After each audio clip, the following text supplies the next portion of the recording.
মিলাদুন নবী, আমার নবীর আগমন, এই উপলক্ষে চন্দ্র সূর্য আকাশ বাতাস গ্রহ নক্ষত্র আসমানের ভিতরে জমিনের নিচে আসমানের উপরে যত সৃষ্টি আল্লাহ রাব্বুল আলামিনের আছে সবাই আল্লাহ রাসূলকে আহলান সাহালান মারহাবা বলে মিলাদুন নবী পালন করেছেন।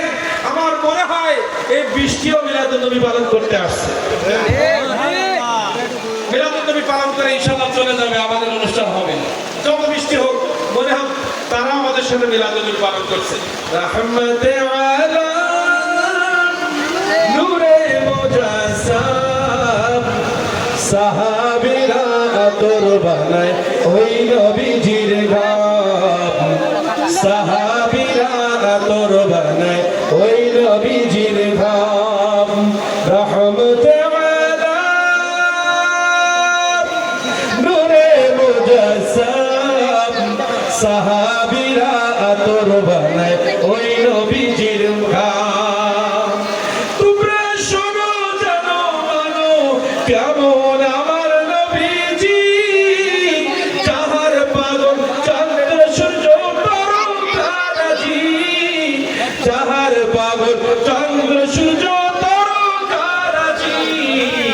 তোমরা আরো শুনবানি সুন্দর কাহিনী, জান্নাতের রুমে রুমে লেখা নবীর নাম, জান্নাতের রুমে রুমে লেখা নবীর নাম।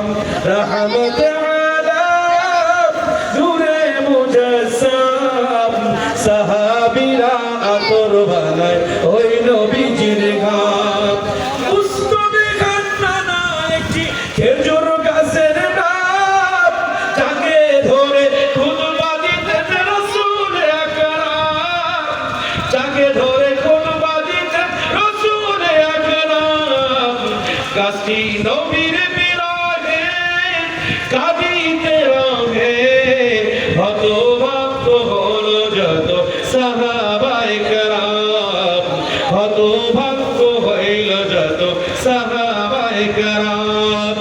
রহমতে আলা নূরে মুজাসসাম সাহাবীরা আতর বানায় ওই নবীজির ঘাম, সাহাবীরা আতর বানায় ওই নবীজির ঘাম। আল্লাহু আকবার। সবাই পড়ে আল্লাহুম্মা হাওয়া আলাইনা ওয়া মা আলাইনা, আল্লাহুম্মা হাওয়া আলাইনা ওয়া মা আলাইনা। ইনশাআল্লাহ থেমে যাবে নাকি? আল্লাহ ভরসা ইনশাআল্লাহ ইনশাআল্লাহ থেমে যাবে ইনশাআল্লাহ। ইশকে রাসূল যখন শুরু হয়ে যাবে বৃষ্টি আমাদেরকে থামাইতে পারবে না। এখান থেকে রাসূলের প্রেম আমরা প্রমাণ করে বাড়িতে যাব ইনশাআল্লাহ। আমাদের ইমান যদি মজবুত হয় ইনশাআল্লাহ আজকে আল্লাহ তাআলা বৃষ্টি বন্ধ করে দিবে ইনশাআল্লাহ। আল্লাহ রাব্বুল আলামিনের কাছে আমরা দোয়া করি, আল্লাহুম্মা হাওয়া আলাইনা ওয়া মা আলাইনা। হে আল্লাহ, আপনার নবী আপনার কাছে দোয়া করেছিল, আল্লাহুম্মা হাওয়া আলাইনা ওয়া মা আলাইনা। আপনি বৃষ্টি বন্ধ করেছিলেন, এতগুলো মানুষ রাসূলের প্রেমে উপস্থিত হয়েছে। হে আল্লাহ, আপনি আমাদেরকে সাহায্য করুন, আপনি আমাদের মাহফিলটার জন্য সহযোগিতা করুন। আমরা রাসূলের প্রেম পৃথিবীর জমিনে আল্লাহ আপনি ঘোষণা দিয়েছেন, আমার নবীর মতো কোন চরিত্রবান নবী আমি পাঠাই নাই, আমার নবীর আদর্শের মতো কোন আদর্শ মানুষ আমি পৃথিবীতে পাঠাই নাই, আমার নবীর মতো সৌন্দর্য পৃথিবীর কাউকে আমি দেই নাই। সেই নবীর আদর্শে, সেই নবীর কথা শোনার জন্য, সেই নবীর মিলাদুন নবীতে এসেছি। ইনশাআল্লাহ আমরা বরকত নিয়ে বাড়িতে যাব, ঠিক না? আপনারা চলুন নাকি? বৃষ্টি হয় হোক, আলোচনা চলবে ইনশাআল্লাহ। হ্যাঁ, আমার মা বোনরা বাড়িতে যারা আছেন ধৈর্যের সাথে ওয়াজ শুনুন। আমরা আজকে ইনশাআল্লাহ এখান থেকে জান্নাতের সার্টিফিকেট নিয়ে বাড়ি দেবো ইনশাআল্লাহ। ইনশাআল্লাহ যত বৃষ্টি হোক, এই কত মানুষই আল্লাহ তাআলা যদি চায়, আল্লাহ যদি চায়, এই ছোট ছোট বাচ্চা আমার যুবক ভাইয়েরা দাঁড়িয়ে করেন মুরব্বি একরাম, লক্ষ লক্ষ মানুষের দোয়া আল্লাহ ফিরিয়ে দেয়। অনেক সময় ইশকে রাসূল যদি 10 জন দাঁড়িয়ে দেয় আল্লাহ তাআলা সেই দোয়া ফেরায় না, ঠিক কিনা বলে? রাসূলের মহব্বতটাই জরুরি। মহান আল্লাহ রাব্বুল আলামিন বলেন, হে পৃথিবীর মানুষ তোমরা শুনে রাখো, তোমরা যারা পৃথিবীতে বসবাস করছো, আমি নবী আমার সাথে তোমাদেরকে একটি কথা বলি, তোমরা যদি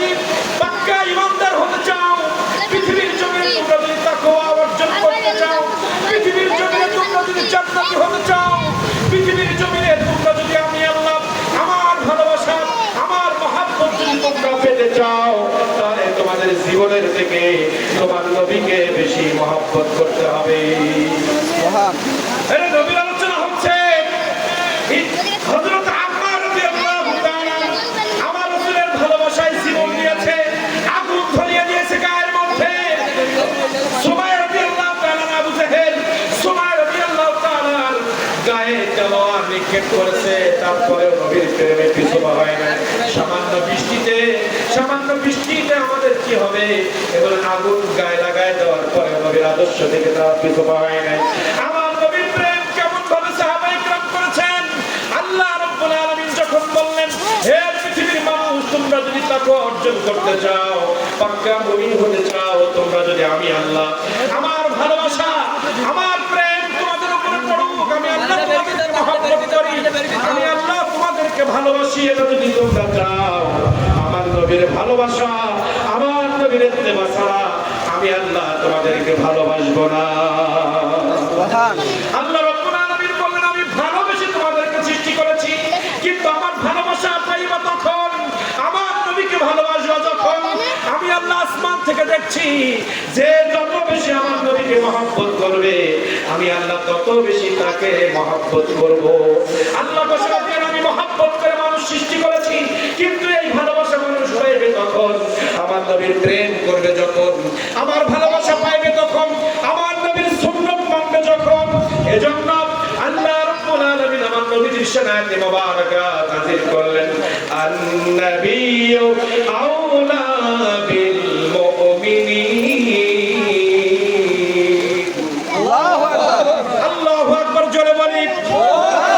রাব্বুল আলামিন বললেন, হে পৃথিবীর মানুষ, তোমরা তোমাদের জীবনের থেকে আমার নবীকে মহব্বত করো। এই কথা আল্লাহ বললেন, আর আমার নবী কি বললেন? আমার নবীজি বললেন, হুব্বুর রাসূল মিনাল ঈমান, হুব্বুর রাসূল মিনাল ঈমান, ঈমান হচ্ছে রাসূলের প্রেম। সুবহানাল্লাহ। আর হাদিসে মুবারাকে বলি, লা ইউমিনু আহাদুকুম হাত্তা কুনা হাব্বা ইলাইহি মিন ওয়ালিহি ওয়া ওয়ালাদিহি ওয়ান নাসি আজমাইন। আমার নবীজি বললেন, লা ইউমিনু, তুমি মুমিন নাও, আহাদুকুম হাত্তা কুনা হাব্বা ইলাইহি মিন ওয়ালিহি, তোমার আওলাদ, তোমার সন্তান, তোমার স্ত্রী, তোমার আত্মীয়-স্বজন, তোমার ব্যবসা বাণিজ্য, পৃথিবীর সব কিছু থেকে আমি নবী আমাকে যদি মহব্বত না করতে পারো, তোমরা শুনে রাখো, লা ইউমিনু, তুমি ঈমানদার নও। ঠিক, নবীর প্রেম আছে ঈমান। কার কথা? এখানে আল্লাহ রাসূল বলছেন, মিওয়ালিহি ওয়া ওয়ালাদিহি ওয়ান নাস, সন্তান, স্ত্রী এবং মানুষ, তিনটা কথা বলেছে। আল্লাহ রাব্বুল আলামিন আসমান থেকে বলছেন, নবী আপনি তো অল্প কয়েকজনের নাম বললেন, আজমাইন দিয়ে সবকিছু বলেছেন, কিন্তু বেশি ব্যক্তির নাম হাদিসে মুবারাকে আসে নাই, সন্তান, স্ত্রী এবং সবাইকে বলেছেন। কিন্তু আল্লাহ বললেন, নবী আপনি আর কি বলবেন, আমি আল্লাহ আসমান থেকে বলে আপনি শুনেন। আপনি তো বললেন সন্তান, স্ত্রী এবং সব থেকে ভালো আপনাকে বসতে হবে।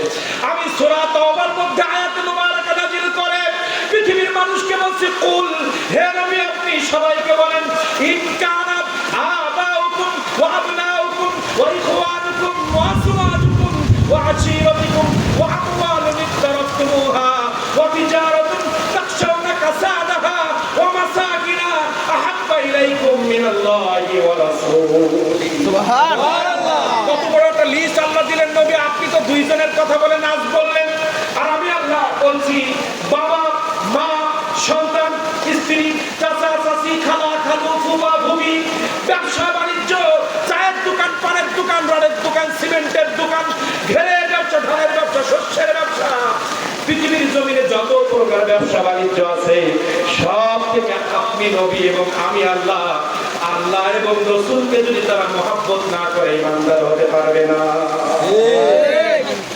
আমরা ঈমানদার দাবি করলেই হবে না। ঈমানদার দাবি করার বিষয় না, ঈমানদার মানার বিষয়। ঈমানদার মুখে দাবি করলে ঈমানদার হওয়া যায় না। ঈমানদার হতে গেলে টোটাল বডিতে আমার নবীর সুন্নাহ লাগবে। নবী সুন্নাহ ছাড়া ঈমানদার হওয়া যাবে না। আল্লাহ রাব্বুল আলামিন কি বললেন? আলহামদুলিল্লাহ রব্বিল আলামিন। আল্লাহ বললেন পৃথিবীর সবার মালিক আমি আল্লাহ। তুমি আব্দুর রহমান, জিয়াউর রহমান, তুমি দেলাওয়ার হোসাইন, তোমার রব আমি, তোমার স্ত্রীর রব আমি, তোমার ব্যবসার মালিক আমি, তোমার ধানের ব্যবসার মালিক আমি, তোমার প্রত্যেকটা বিষয়ের মালিক আমি। কিন্তু ওই জায়গায় রহমত দিবে আমার নবী মুহাম্মদুর রাসূলুল্লাহ সুবহানাল্লাহ। আল্লাহ বলেন আমার প্রত্যেকটা সৃষ্টির মালিক আমি, কিন্তু ওই সৃষ্টির রহমত দিবে আমার নবীর কারণে। ওই সৃষ্টির জন্য রহমত আমার নবী। ওয়া আরসালনাকা ইল্লা রাহমাতাল লিল আলামিন।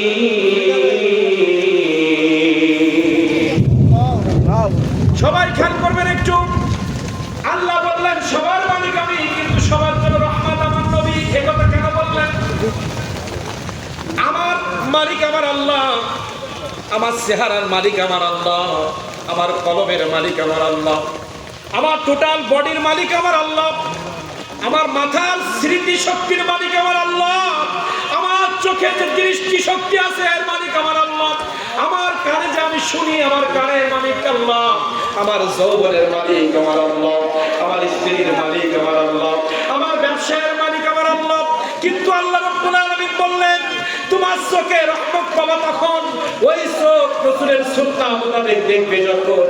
তোমার কানের মালিক আমি আল্লাহ, তোমার কান জান্নাতি হবে তখন আমার রাসূলের সুন্নাহ মোতাবেক কান চলবে যখন।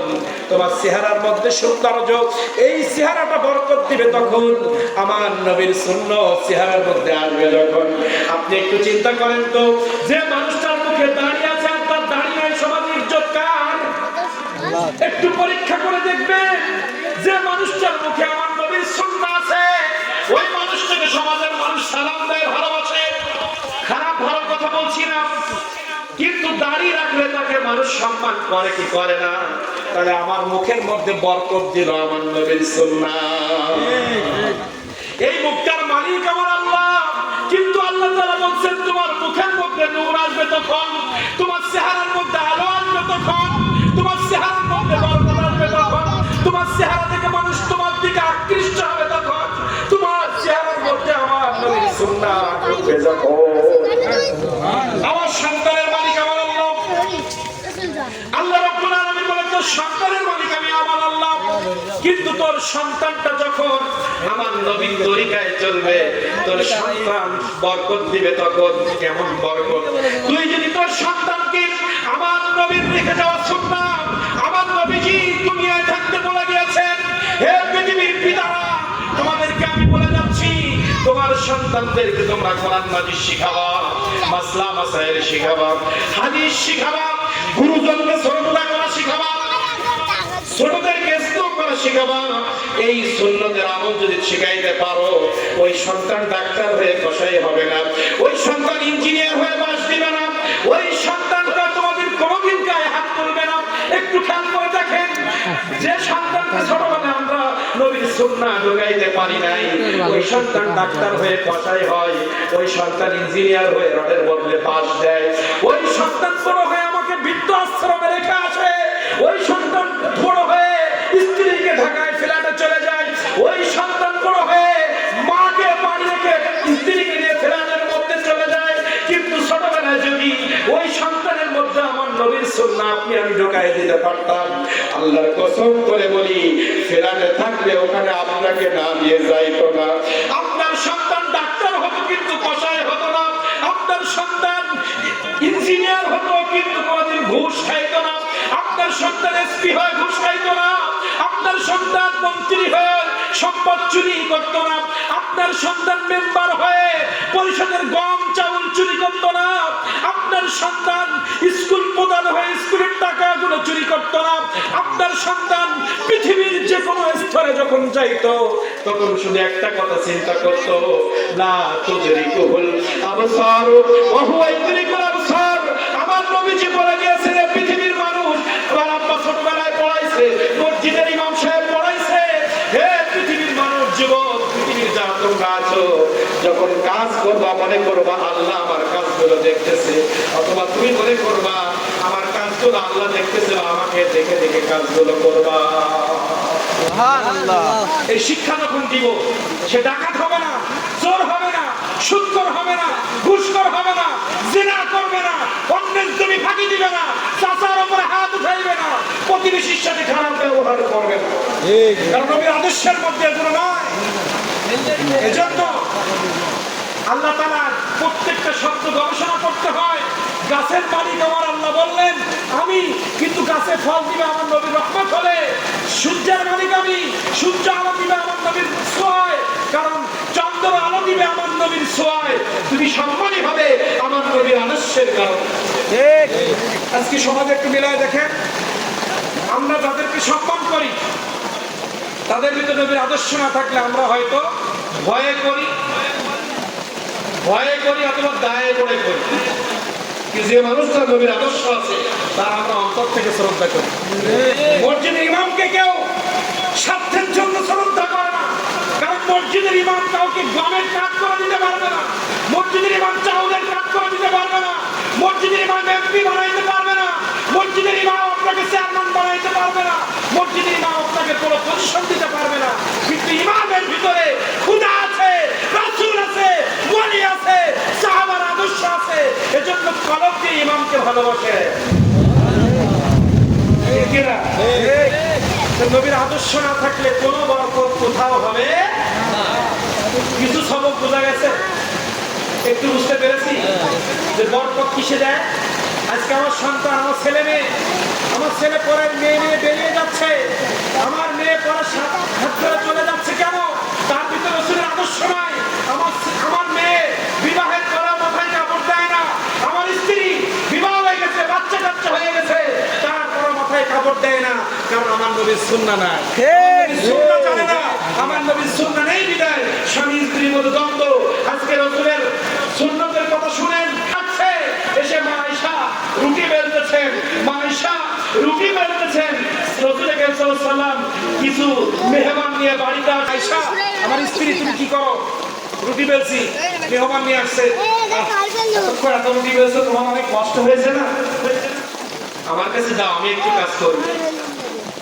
মা বোন যারা আছে, স্বামী যারা আছে, তাদের জন্য বলছি, রাসূলের আদর্শ যদি এই একটা সুন্নাহ যদি আমার স্ত্রীর সাথে আমি করতে পারি, আমার সংসারে কোনোদিন অশান্তি হবে না।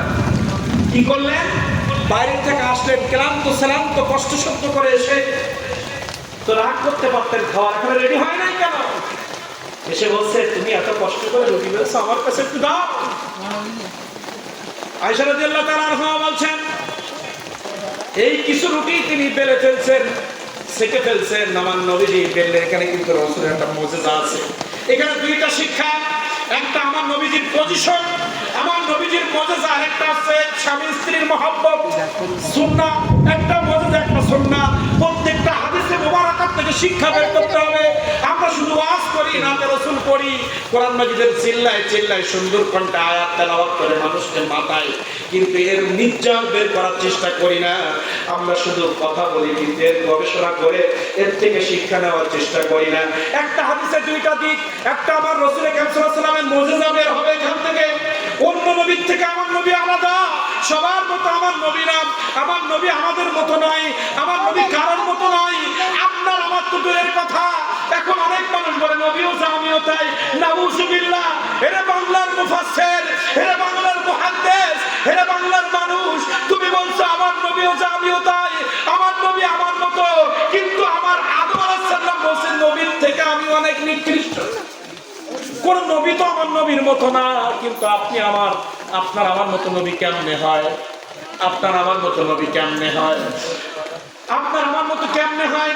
নবীজি রুটি বেলা শুরু করলেন, রুটি বেলতেছেন, কিছু রুটি সেকা হয়ে গেছে, গরম করা হয়ে গেছে। রাসূল কারীম সাল্লাল্লাহু আলাইহি ওয়াসাল্লাম কিছু রুটি বেলে সহযোগিতা করে মেহমানদের কাছে চলে গেলেন। কিছুক্ষণ করে বলছে, আয়েশা রুটিগুলো দাও, মেহমান বসে আছে। বলছে আমার স্বামী মুহাম্মদুর রাসূলুল্লাহ, রুটি তো আমি যেগুলো বেলছিলাম সেগুলো ছাড়া আর নাই, মেহমান তো অনেক, কেন আমি যেগুলো বেলে দিলাম। আয়েশা রাদিয়াল্লাহু তাআলা আনহা বলছেন, আমি নিজ হাতে যেগুলো রুটি তৈরি করেছিলাম ওইগুলো তাওয়ার মধ্যে দেওয়ার পরে পড়েছে, কিন্তু আপনি যেগুলো বেড়ে রেখে গেছেন তাওয়ার মধ্যে যতবার দেই একটা জায়গাও, ওই রুটির একটা জায়গাও পড়ে না। নবীর ছোঁয়া লাগছে রুটিতে, তোমরা আগুন স্পর্শ করে না। শুধু তাই নয়, আনাস রাদিয়াল্লাহু তাআলা আমার নবীজির 10 বছরের খাদে, 10 বছরের খাদে একদিন আনাস রাদিয়াল্লাহু তাআলার বাড়ি মেহমান আসছে। মেহমান আসার পরে একটা দস্তরখানা বিছায় দিলেন। দস্তরখানা বিছায় দেখে দস্তরখানায় ময়লা। আনাস রাদিয়াল্লাহু তাআলা ফট করে দস্তরখানাটা উঠায় চুলার মধ্যে ফেলে দিলেন। কিছুক্ষণ পরে চুলার থেকে আবার উঠাইলেন, একটা ঝাড়া দিয়ে মেহমানদের সামনে বিছায় দিলেন। কোন ময়লা আর নাই, নিট এন্ড ক্লিন, মনে দোকান থেকে নতুন কিনে নিয়ে আসছে। দেওয়ার পরে তারা আশ্চর্য হয়ে গেল, এত ময়লা কাপড় আবার চুলার মধ্যে দেওয়ার পরে নতুন হয় কেমনে, একটু বলো। আনাস রাদিয়াল্লাহু তাআলা বলেন, আমার নবীজি একদিন আমার বাড়িতে মেহমান হয়েছিল। আমার নবী একদিন আমার বাড়িতে মেহমান হিসেবে আসছিলেন। মেহমান হিসেবে আসার পরে নাস্তা করার পরে এই কাপড়টার মধ্যে আমার নবীকে হাত মুছেছিলেন। আমার নবীর হাতের ছোঁয়া লাগার কারণে কিয়ামত পর্যন্ত এই কাপড়ে আগুন লাগবে না।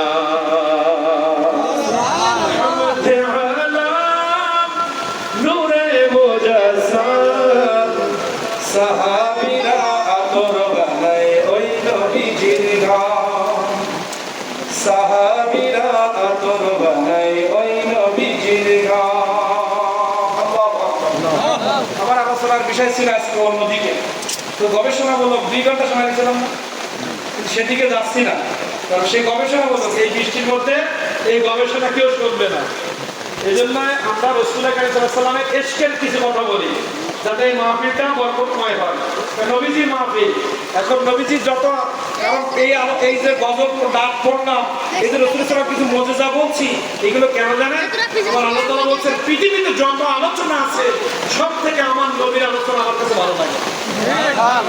পৃথিবীতে যত কথা আছে, আমি আল্লাহ আমাকে খুশি করার জন্য সুবহান রাব্বিয়াল আলা বলা বলে, আমি আল্লাহ আমাকে খুশি করার জন্য তোমরা সিজদা দাও, আমি আল্লাহ আমাকে খুশি করার জন্য তোমরা দান সদকা করো, আমি আল্লাহ আমাকে খুশি করার জন্য তোমরা কোরআন মাজিদ তেলাওয়াত করো, কিন্তু আমি আল্লাহ তোমাদেরকে জানিয়ে দিলাম ওয়া রাফা'না লাকা যিকরা।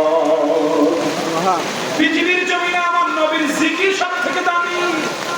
যারা আমার নবীর জিকির করে, মানে নবীর স্মরণ, জিকির আরবি শব্দ, বাংলায় স্মরণ, আমার নবীজিকে তারা নাতের মাধ্যমে স্মরণ করো, মুজিজা করে স্মরণ করো, সুন্নতের বয়ান করে স্মরণ করো, আর নবীর আদর্শের কথা বলে নবীকে স্মরণ করো, নবীর চরিত্রের কথা বলে নবীকে স্মরণ করো। যেভাবে পৃথিবীর মানুষ আমার নবীর আলোচনা করবে, ওইটা আমি আল্লাহ আমার কাছে সবথেকে দামি।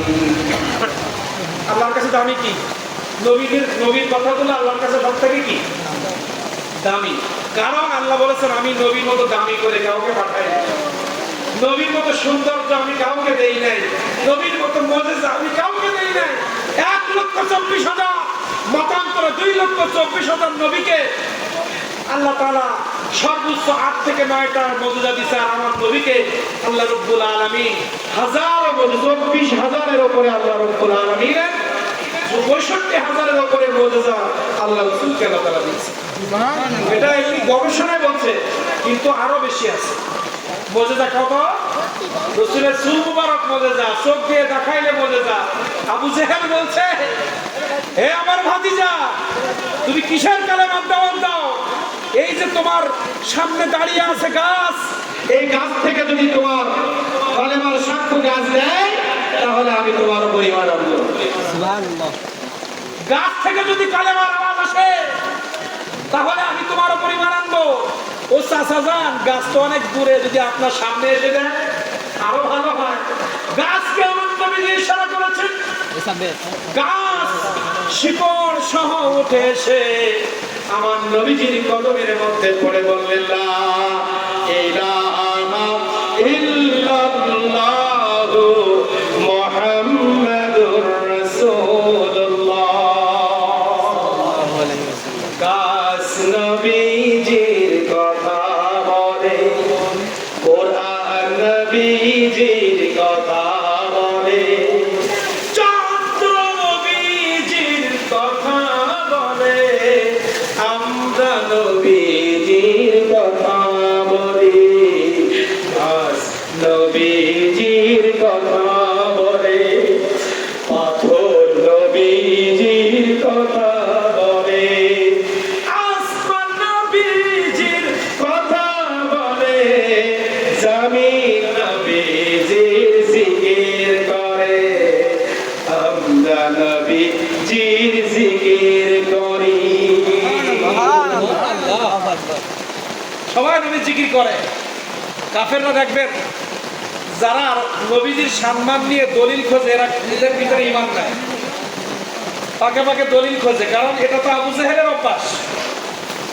আমার নবীর নূর দলিল খোঁজে, আমার নবীর রহমাতুল দলিল খোঁজে, আমার নবীর মিলাদুন নবীর দলিল খোঁজে। ঈদ কোথায়, এ কোথায়, তা খোঁজে। দলিল নবীজির শানে আল্লাহ বলছে যা করবে আমি কবুল করে নিব। দলিল তো আছে, ওটা ওলামারা দিবে। আমরা সাধারণ জনগণ যেটা বুঝি, আমার নবীজির দুনিয়া আসছে, আমার আল্লাহ বলছেন ফাবিজাত কবি রহমাতিহি ফাবিজালিকা ফালিয়াফরাহু। আমার নবী দুনিয়া আসছে, তোমরা খুশি উদযাপন করো। খুশি উদযাপনের জন্য বিভিন্ন দিক নির্দেশনা আছে। আমার আল্লাহ বলেছেন ইন্নামা ইয়ামুরু মাসাজিদাল্লাহ, মসজিদ তৈরি করো। তাই মসজিদে টাইলস বসাবাকে, ফ্যান দিবা, এসি দিবা, এটা আমি বলি নাই। তোমরা মাতব্বারি করে দিছো, কিন্তু বানাইতে বলছো বানাও, যেভাবে ভালো মনে হয়। তো সেমনি ভাবে আল্লাহ বলছে আমার নবীকে দিচ্ছি, তোমরা খুশি হও। কিভাবে হবে আল্লাহ বলে নাই। আমরা লাইটিং করে খুশি হই, বিরিয়ানি বানায় খুশি হই, লাইটিং করে খুশি হই, প্যান্ডেল করে খুশি হই, মানুষকে খাওয়াই খুশি হই, র্যালি করে খুশি হই। কারণ এই খুশি আল্লাহ হতে বলেছে। মসজিদের যেমন বলেছেন মসজিদ বানাও, কোন টাইলস, কয় ইঞ্চি, কত ফিট, আল্লাহ বলে নাই। তেমনি ভাবে আল্লাহ রাসূলকে মেয়ে খুশি হতে বলেছেন, কিভাবে বলে নাই। আমরা যেভাবে পারি সেভাবে হব, যদি সেখানে গুনার কাজ না হয়। অনেক ব্যাখ্যামূলক কথা বলার ইচ্ছা ছিল, কিন্তু এদিকে যাচ্ছে না। রসুলের ঈদ, মিলাদুন নবী, নূর, জিন্দা সব দলিল আপনারা এখান থেকে নিয়ে বাড়ি যেতে পারতেন, কিন্তু সেদিকে আজকে আমরা যাচ্ছি না।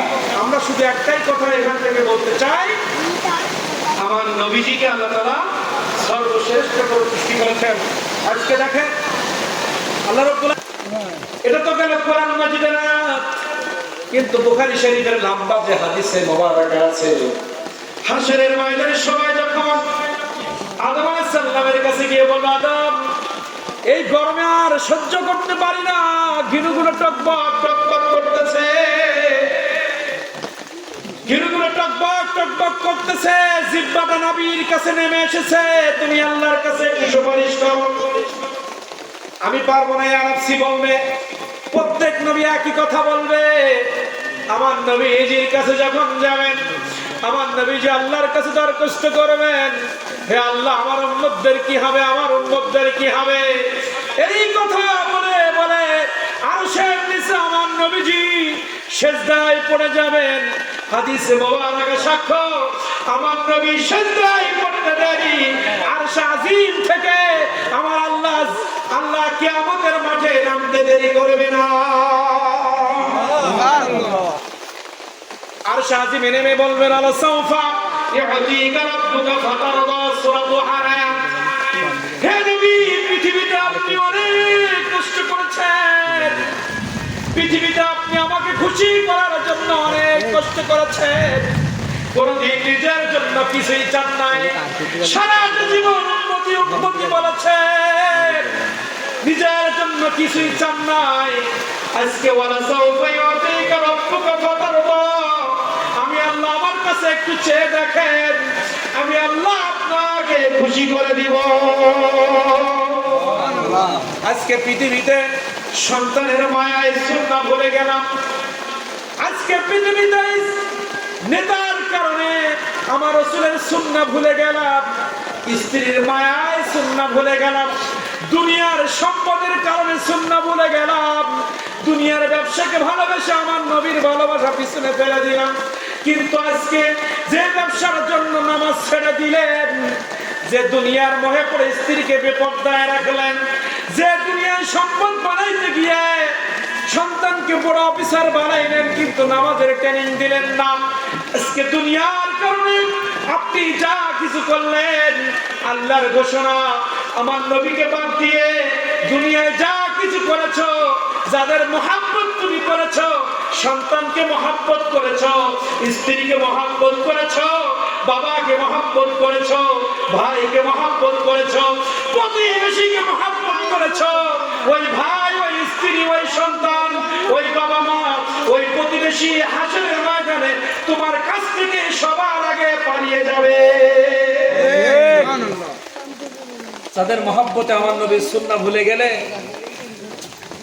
যে নেতার মিছিল দিতে গিয়ে মসজিদে যেতে পারলে না, যে নেতার প্রশংসা করতে গিয়ে নামাজ ছেড়ে দিলে, আল্লাহ তাআলা বললেন ইজ তাবাররাআল্লাযী নাত্তাবিউ মিনাল্লাযী নাত্তাবাউ ওয়ারাআবুল আযাব। পৃথিবীতে যারা নেতা কর্মী ছিল, কর্মীরা নেতাদের থেকে আগে পালাবে হাসরে, আর কর্মীরা বলবে এমপি সাহেব সারা জীবন আপনার তেল মাখাইছি, আমাদের থেকে কোথায় যাবে রে, তোরে আমি চিনি না। ঠিক ঠিক ঠিক। বাংলাদেশে বর্তমান অনেক নেতা এরকম পালাইছে না? ঠিক। আল্লাহ দেখাইছে নাকি আমাদের মাঠের এই আয়াতের কার্যকারিতা? ঠিক। আল্লাহ রাব্বুল আলামিন এই আয়াতুল কারিমা নাযিল করেছেন 1500 বছর আগে। এই খেলা হবে কিয়ামতের মাঠের ঘোষণা দিলেন আল্লাহ। কিন্তু আপনি কিছুদিন আগে 5 আগস্টের কথা একটু চিন্তা করেন, হাজার হাজার লক্ষ লক্ষ মানুষকে ফেলে রেখে কিভাবে পালিয়ে গেল। নিজের জীবন বাঁচাতে গিয়ে কর্মীদের চিন্তা করে নাই, কিন্তু তাকে নেত্রী বানানোর জন্য অনেক কর্মী মাঠে জীবন দিয়েছিল, কিন্তু আজকে তাদেরকে ফেলে চলে গেল। আজকে কর্মীরা কোথায়, নেতারা কোথায়? 1500 বছর আগের সে আয়াত আজকে বাংলার জমিনের মানুষগুলো দেখেছে। এখনো কি তোমাদের চোখ খুলে না? আমার আল্লাহ আরো বললেন ওয়া ফিরুল মারউ মিন আখিহি ওয়া উম্মিহি ওয়া আবি ওয়া সাহিবাতিহি ওয়া বানি। যে ভাইয়ের জন্য, যে বোনের জন্য, যে সন্তানের মায়া পড়ে ঘুষ খাইলা, যে সন্তানকে ভালো স্কুলে পড়ানোর জন্য সুদ খাইলা, যে স্ত্রীকে গহনা বানায় দেওয়ার জন্য তুমি সুদ খাইলা, ঘুষ খাইলা, সেই স্ত্রী আগে তোমাকে হাসরের ময়দানে বলবে তুমি আমার স্বামী ছিলে না।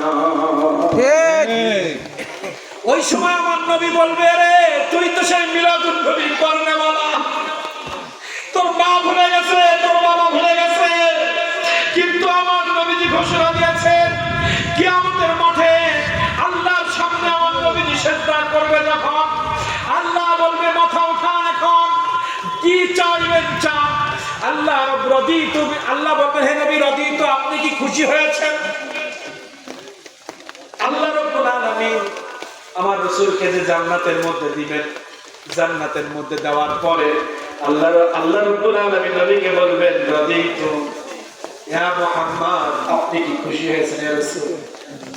আমার নবী বলবেন না না, আমি খুশি হব তখন আমার প্রত্যেকটি উম্মত জান্নাতি হবে। যখন উহুদে জীবন দিয়েছে, বদরে জীবন দিয়েছে, ওই সমস্ত সাহাবীদের আদর্শ বাস্তবায়ন করতে গিয়ে আমি ইন্তেকালের পরে ইসলামের জন্য, ওলি আল্লাহর জন্য, হক্কানি আলেমের জন্য, দ্বীন কায়েম করার জন্য আমার অনেক উম্মত রাজপথে জীবন দিয়েছিল।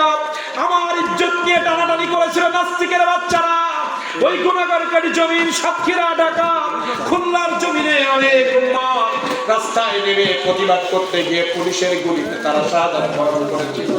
ওই যে ফিলিস্তিনের মুসলমান আজকে ওই ইহুদি খ্রিস্টানদের গুলির আঘাতে, বোমার আঘাতে ফিলিস্তিনের আমার অনেক এতিম উম্মত জীবন দিয়েছিল। এই সমস্ত সামান্য জাররা পরিমাণ মুহাব্বত আমি নবী আমাকে বুঝিয়ে যাবে করেছিল।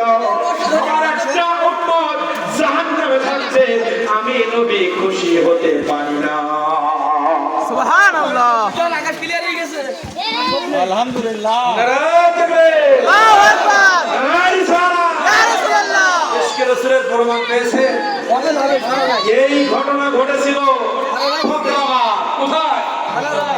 আমি উঠেই বলেছিলাম বর্ষা আসছে মিলাদুন নবী পালন করতে। ওই দিন ঘেমে সমস্ত জামা ভিজে গেছে, মুখ দিয়ে টপ টপ করে পানি পড়ছে। একটা ফ্যান নিয়েছে, ব্যাটারি ফ্যান, একজনেরই ধরে দিয়ে গেল। সারেন ইনশাআল্লাহ। এটা তো আমার নবীজির রহমতের পানি, আমার নবীজির ইশকের ভাগ। মাথায় এসি হয়ে গেছে, বুকের মধ্যে এসি হয়ে গেছে, এখানে ফ্যান কি করবে? ঠিক। ইশকে রাসূল যখন হয়, সাহাবীরা আগুনে ঝাঁপ দিল, কি বুকে তো বুকে তিল লাগলো, তারা টের হয় না। আর একটু ঘামের জন্য কষ্ট হবে।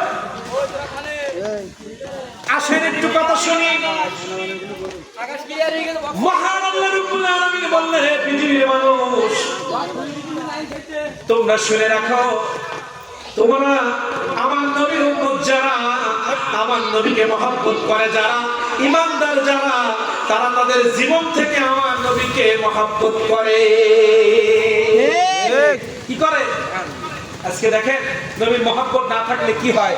একটু কথা বলে আমি আমার ওই যে ধারাবাহিকভাবে বর্ষা থেমে গেছে তো, আগে আমি চালাতেই থাকবো।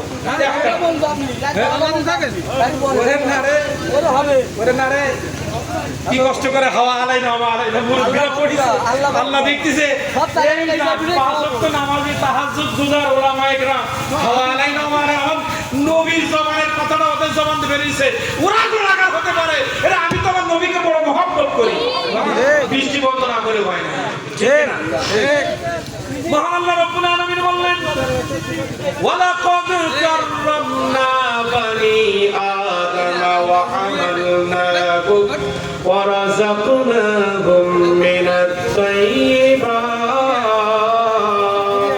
আল্লাহু আকবার।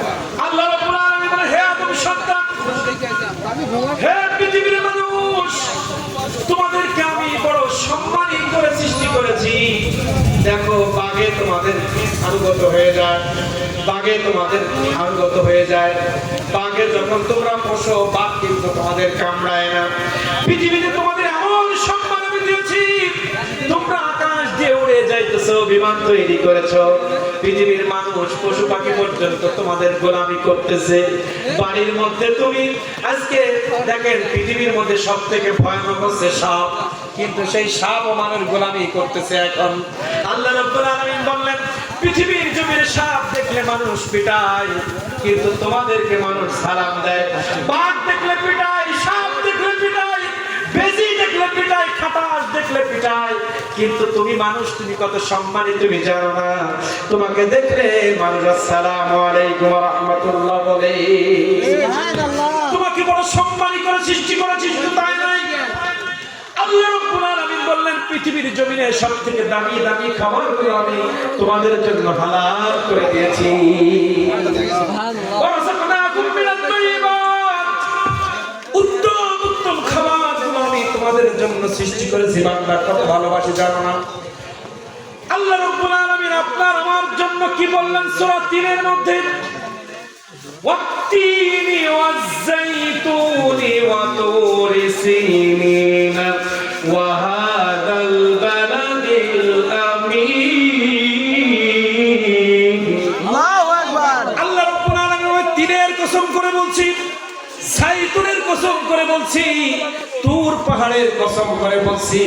শুধু তাই নয়, ওয়াহাজাল বালাদ, আমার নবীজি যে শহরে জন্মগ্রহণ করেছেন, এই শহরের কসম করে বলছি। এবার জবাব দিচ্ছেন, কসমের একটা জবাব আছে।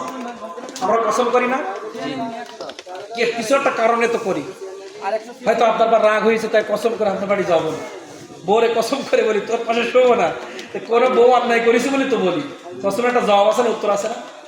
আল্লাহ রাব্বুল আলামিন বললেন, আমি তিনের কসম করলাম, জাইতুনের কসম করলাম, তুর পাহাড়ের কসম করলাম, আমার নবীজির জন্মস্থানের কসম করলাম। এবার জবাব শুন, কেন কসম করলাম?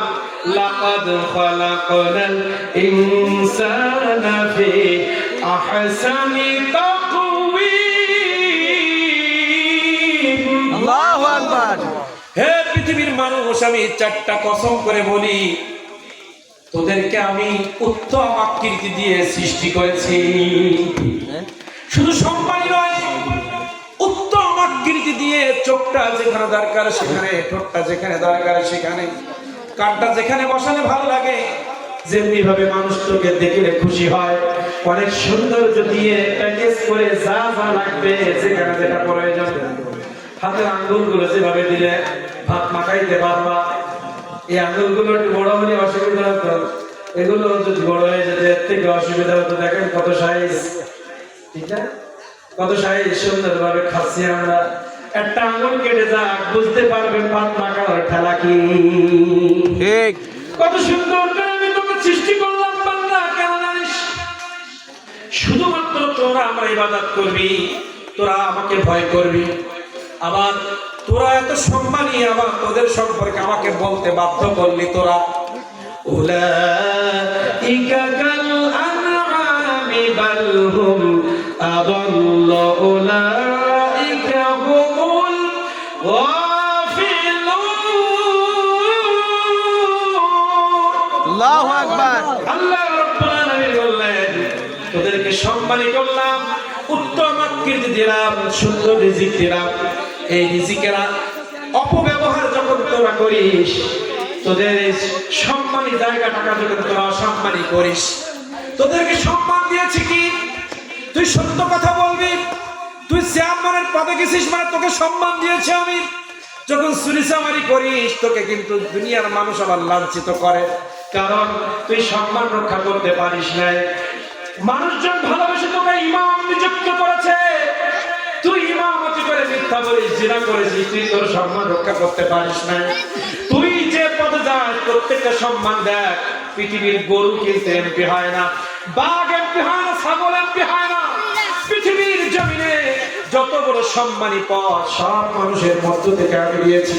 কোন জীব জানোয়ারকে আমি এত বড় পদ দেই নাই। পৃথিবীর জমিনে যত সম্মানী পদ, মসজিদে একটা সম্মানী পদ, ইমাম সম্মানী পদ, মেম্বার, চেয়ারম্যান, এমপি, মন্ত্রী, প্রধানমন্ত্রী, জজ, উকিল, ব্যারিস্টার, এসপি, ডিসি, পিওন, সব একটা বড় বড় পদ। সমস্ত পদ কিন্তু মানুষগুলোই বসে, কোনো গরু ছাগল বসে না। এই মানুষগুলো এই পদে বসে কত সম্মান তোরা পাস, কিন্তু এই পদে বসে আবার তোরা এমন কিছু কাজ করিস, তোদের সার্টিফিকেট আমি আল্লাহ আমার কাছে 4-5 জানোয়ারের থেকে খারাপ। ঠিক ঠিক। তোর জায়গায় বসে যখন তুই অনিয়ম করিস, তখন পৃথিবীর মানুষ তোকে যেমন শয়তান, তোর জন্মের ডিস্টার্ব করে তোকে গালি দেয়, আমি আল্লাহ তোর একটা নাম রেখে দিলাম, উলাইকা কাল আনআমি বাল হুম আদাল্লু উলাইকা হুমুল গাফিলুন। আল্লাহু আকবার। তুই চতুষ্পদ জানোয়ারের থেকে আরো খারাপ নাম নিলাম না। জানোয়ার অনেক রকম আছে, কুকুর আছে না, তো চাই পা। আল্লাহ তাআলা বলছে তোর এত সম্মান দিলাম, তোর ভালো লাগে না? তোর দুনিয়ায় দেখবেন, আমি অনেক ওয়াজ মাহফিলের পাইকাসায় বলছিলাম, এটা ইউটিউবে ছাড়ছে একটা চ্যানেল থেকে, আমি নিজে শুনে অবাক। আমি আলোচনা করছিলাম মসজিদের মেম্বারটা জান্নাতি মেম্বার, মাদ্রাসা প্রিন্সিপালের চেয়ার জান্নাতি চেয়ার। এটা আল্লাহ দেশে না? এই পদগুলোকে আমাদের কেউ তৈরি করতে পারছেন? আমার নবীজি রাষ্ট্র পরিচালনা করছেন, প্রধানমন্ত্রী, মন্ত্রী, এমপি, প্রশাসন সব তো আমার নবীর জমানায় ছিল, কিন্তু এত সুন্দর আকৃতি ছিল না, কিন্তু উৎপত্তি তো আছে। এখন বলেন প্রত্যেকটা চেয়ার জান্নাতি, কিন্তু আমি জান্নাতে যাবো কিনা ওই চেয়ারে বসার পর আমার আমল সেটা বলবো। ওই চেয়ারে বসে যদি আমি অকাম করি, ওই চেয়ার আমাকে জান্নাতে নিতে পারবে। আমি চলে যাব, কিন্তু চেয়ারটা কিয়ামত পর্যন্ত থাকবে। মেম্বার যে ওখানে আরেকজন আসবে, ওই চেয়ারে ইউনিয়ন পরিষদ থাকবে কিয়ামত পর্যন্ত, কিন্তু ওখানে চেয়ারম্যান মেম্বার বদলি হবে। ওই চেয়ারটা জান্নাতি, ওখানে বসে চুরি যদি করো, ডাকাতি যদি করো, কাঠের উল্টো পাল্টা করো, ট্যাঙ্কি নিয়ে ঝামেলা করো, তাহলে কিন্তু চেয়ারম্যান যখন থাকবে না, জুতার বাড়ি আছে না? না আছে। মৃত্যুর পরে জাহান্নাম আছে না? না আছে। কিন্তু চেয়ারটা তো ছিল জান্নাতি। এই চেয়ারে বসে, সেটা হতে পারে ইমামের চেয়ার, বক্তৃতার চেয়ার, প্রিন্সিপালের চেয়ার, হতে পারে মন্ত্রীর চেয়ার, হতে পারে প্রধানমন্ত্রীর চেয়ার। ওই চেয়ারের অপব্যবহার যদি তুমি করো, দুনিয়ায় লাঞ্ছিত হবে, পরকালে বঞ্চিত হবে। ঠিক কিনা বলে? যেটা বাংলার জমিনে ইতিমধ্যে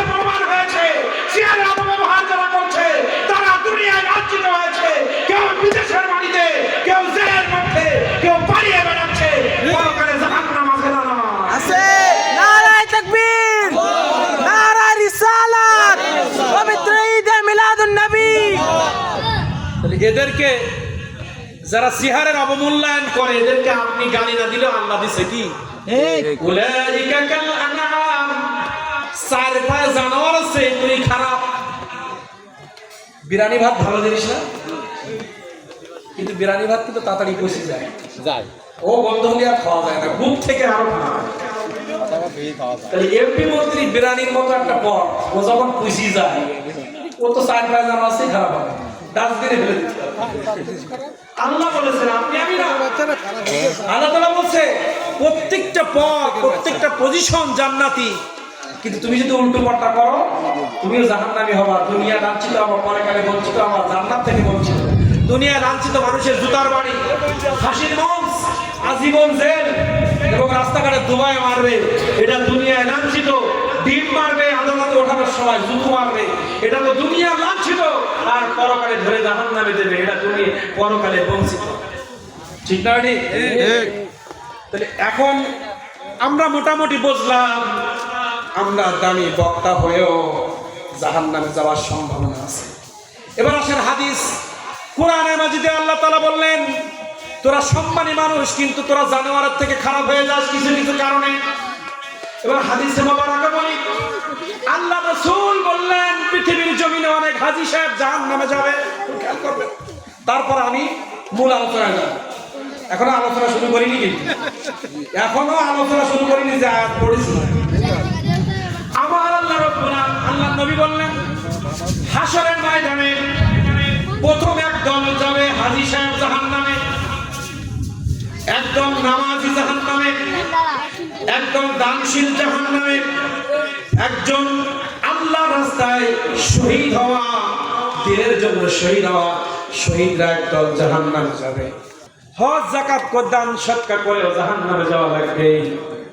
ওই ব্যক্তিকে যখন জাহান্নামে দেওয়া হবে সে প্রশ্ন সে করবে, আল্লাহ আমি তোমার জন্য শহীদ হয়েছিলাম, তোমাকে খুশি করার জন্য হজ করেছিলাম, তোমাকে খুশি করার জন্য বছরে একবার যাকাত দিয়েছিলাম, তোমাকে খুশি করার জন্য মসজিদে দান করেছিলাম, তোমাকে খুশি করার জন্য 5 ওয়াক্ত নামাজ জামাতে পড়েছিলাম, এরপরেও তুমি আমাকে জাহান্নামে কেন দিচ্ছ? আল্লাহ আল্লাহ রাব্বুল আলামিন বলে, বান্দা তুই তো বাহ্যিক ভাবে বলছিস, কিন্তু তোর কলবের মধ্যে ছিল ধান্দাবাজি। এই ধান্দাবাজি দুনিয়া মানুষ বুঝতে পারে নাই। তুই দান করেছিলি, কিন্তু তোর মনে ধান্দা ছিল যে মানুষগুলো দান করলাম, এরা রাস্তায় দেখা হলে সালাম দেবে, 5 বছর পরে ওদের দিয়ে নির্বাচন করে ভোটে যাব। তুই কলবের মধ্যে যে চিন্তা ভাবনা করেছিলি এটা তো মানুষ জানতো না, আমি জানি। এই কথা কেন বলছি সামনের আলোচনায় বুঝবেন।